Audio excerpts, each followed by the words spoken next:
Twice upon a time in the quarry, Sean and Ben were walking the dog. Many years ago there lived a lonely girl named Lucy. She was a very kind and caring girl who loved adventures. One day when Timmy was taking the dog for a walk, he came up to the quarry.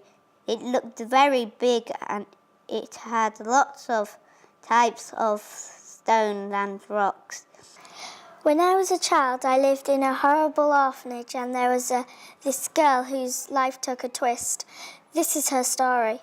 1,000 miles away in a long-lost land, there lived a girl named Poppy. She lived in a village called Little Merton.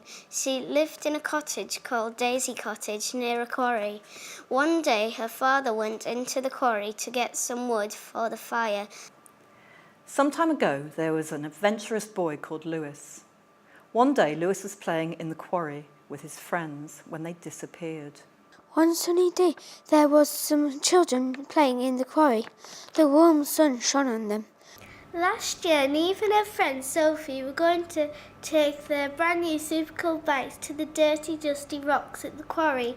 She found a giant bird hanging from a cliff and it was trapped under a rock. She tried moving the rock, but it was too heavy. She cried for help, but no one heard her. The story carries on. He should be home by now.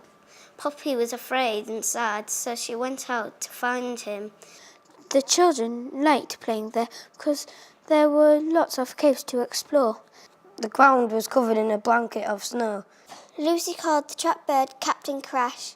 Suddenly, she fell into a deep hole. She fell down and down, but no matter how far she fell, there was no sign of the bottom. The hole felt deep and inviting.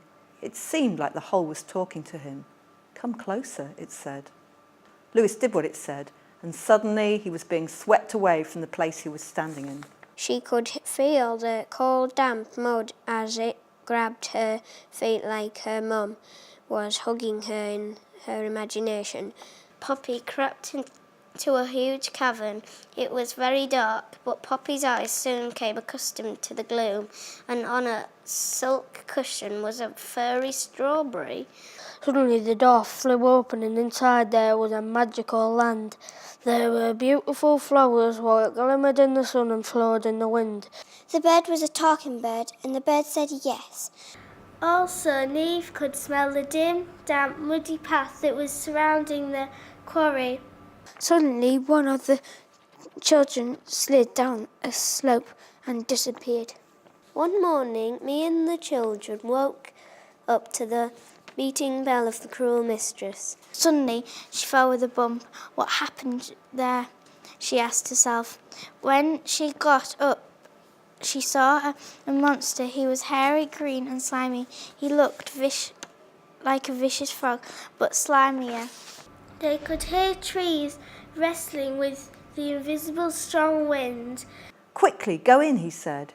They all got in just before the frog jumped on the place where they were standing. The dragon was stood in front of the cage. Wait a minute, what's that thing? I got hold of it. It had writing on. It said, "Use me for safety." The door opened. We creeped down the corridor and we went to the open window and we escaped down the street. Everyone was speechless. They slowly walked home and their mothers asked them where they'd been, but no one answered. When they got back, her mum flung her arms around them. They told their mum what happened and they lived happily never after.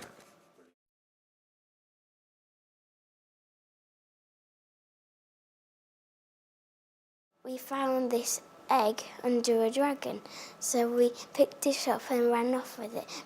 The green bead is the one that has to be used most carefully. Well, you eat a bead and it gives you a special power. It's a laser beam. When you pull the string, a bright green shiny laser shoots out of the end. It makes shields, lasers, and It's a key.